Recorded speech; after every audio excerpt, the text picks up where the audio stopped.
Hi y'all, it's Kate at Kate's Garden Chicken and Cat Rambles, and this is just a bit of a cooking video. It's Saturday morning, about 11:15, though I've been thinking it was Sunday morning all morning. Yeah, the heat just scrambled my brain. I don't know what day is which anymore, but yes, it's late in the morning for Red Bull. I'm not sponsored, but this is my jam.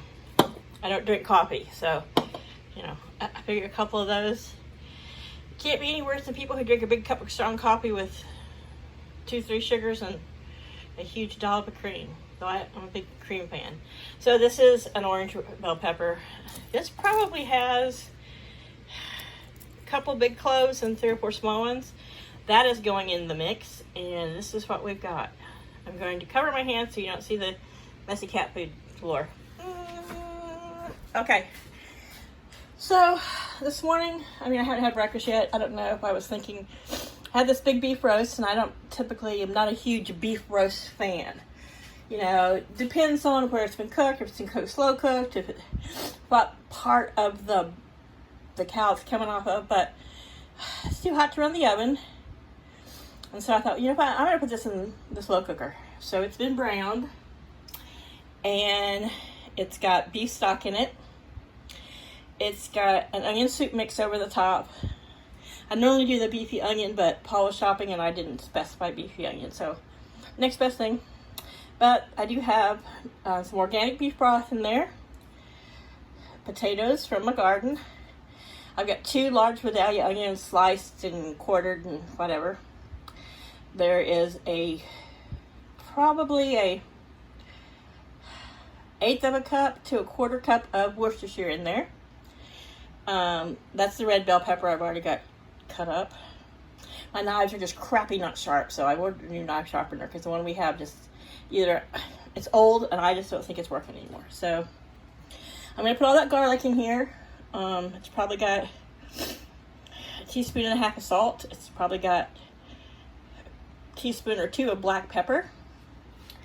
And what's going to make it unique is these from the garden, fresh Greek Basil and Greek Oregano, and I'm just going to lay them on here, and once they all cook down I'll pull the stems out. But yeah, this is kind of an experimental Italian Greek beef lazy woman's combo. From what I put in it, I know it's going to be tasty. What I've decided is I don't want it to be, I'll probably pull the potatoes out as soon as I know they're soft.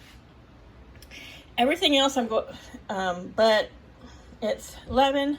Hopefully this will be ready by about 6 or 7. I'm going to cook it on high until everything is really, till it's been, everything's been cooking a really good long time on high for about 4 of those hours.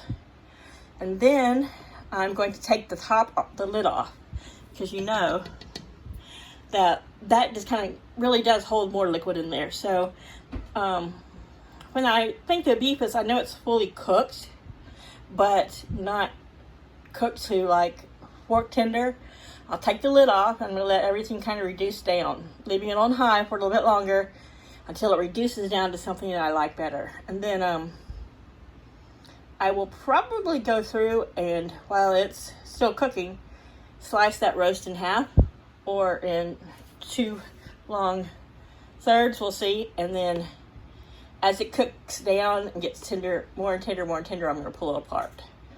And depending on what the finished results are, we don't have any, I might go get some buns just in case it's like an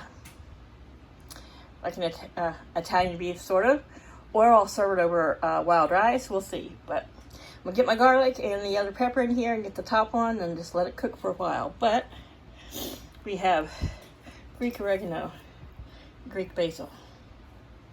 So if you know, fresh herbs usually are not as potent as if dried herbs that have already been, dried and constituted. So that's why it looks like there's a lot, but I promise it's not going to be overly herby.